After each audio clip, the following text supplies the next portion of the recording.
Hey guys, and welcome back. We are going to make a Churndash block. It looks something like this. Tried to color code it in so you could see. These can all be different or they can be completely solid. A classic one is solid. That's what we're going to do today. But just wanted to give you a visual in case you've never heard of the Churndash. So what we're going to start out with is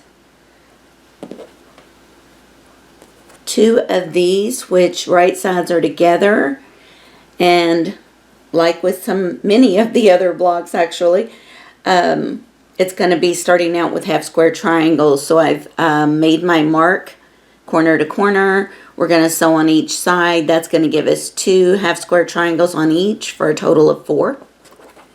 And then we're going to do the same thing, or we're going to put right sides together on these. And I'm going to sew just down the edges of 2 of those. And then we will cut right down the center on this one.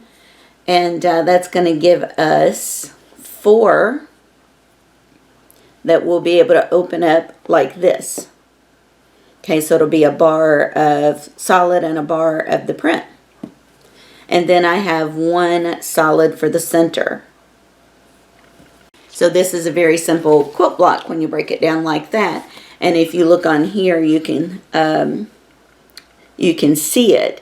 You have your half square triangles, you have your bars right here, and then you're going to have your center. Okay, so we'll put that over here. And I'm going to start with my half square triangles.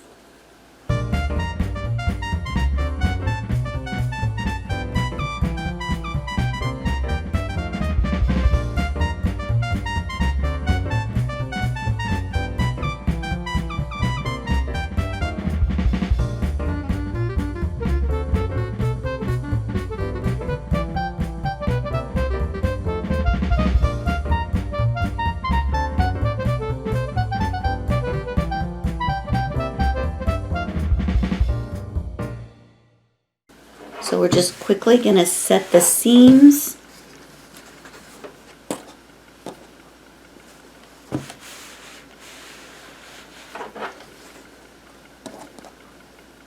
And this one you can see I sewed on each side.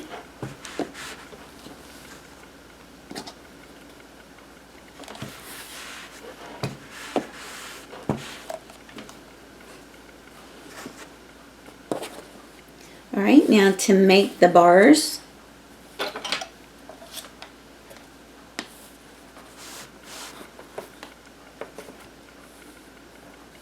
just going to get this on my gridded cutting mat so I can see 1, 2, 3, 4, 5. So we're going in at 2.5 inches.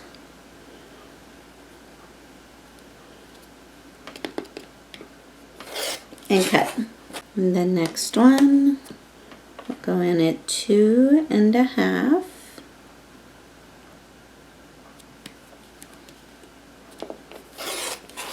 Oh, that moved on me a little. Hopefully not enough that it messed anything up. And these, of course, I always have marked. But you don't necessarily have to for this part. You're just going corner to corner.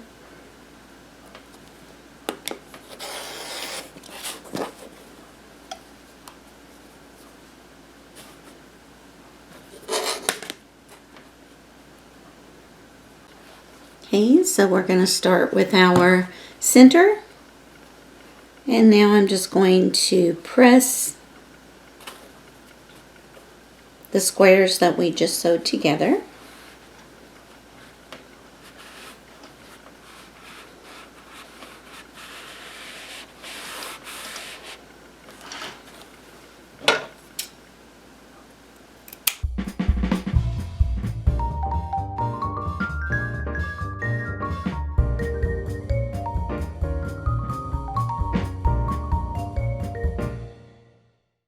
Okay, so all of our squares have been sewn together. We're just going to lay these out. And remember, your bars are going to go on the sides. And your triangles, excuse me, are going to go to the center. Point to the center. This is a pretty large block.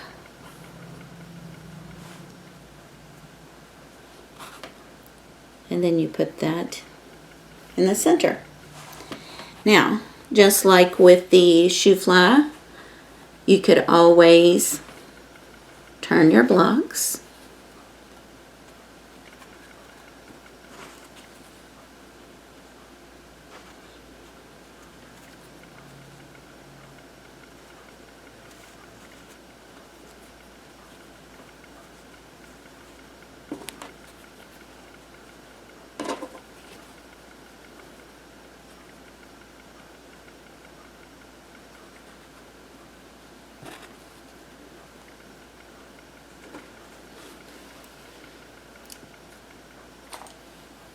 And since I don't have the other one of these, but that would show you your Churndash can also be white instead of being the pattern.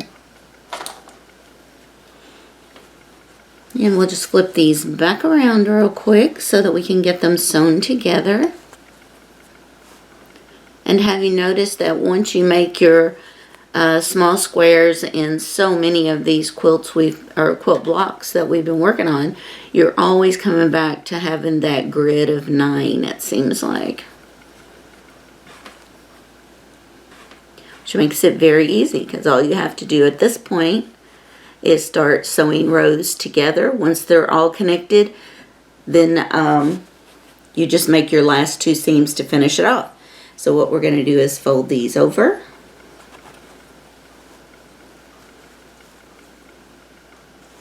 And then we're just going to start sewing them. Hey guys, when we laid that out, you saw how big the block was. I went ahead and trimmed these down to a 4-inch square to make it just a little bit smaller.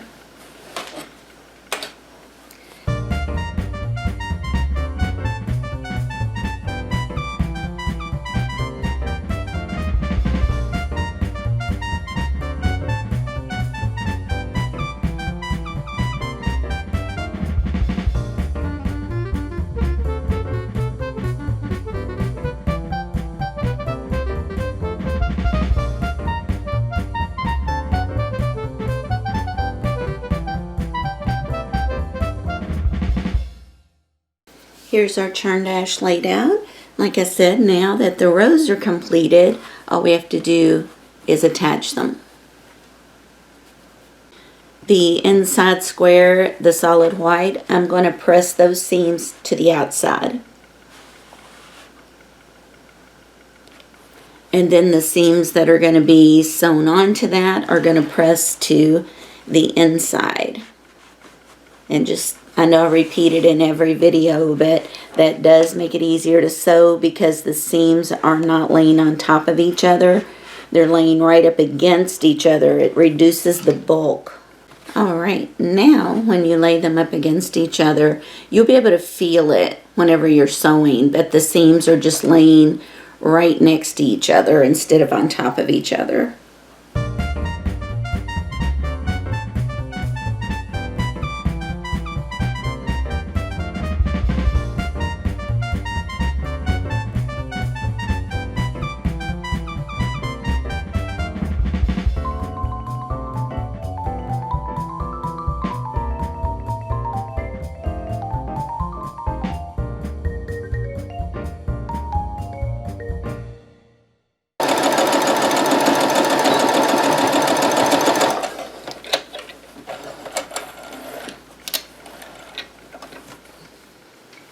Okay guys, another block down, and keeping with what's very familiar, we've just either used solids or we've used the half square triangles, and just another example of how, depending on how you put your prints and solids together on the different patterns you can actually come up with in this little 9 grid. So hope you guys enjoyed, and I'll see you back in a few days.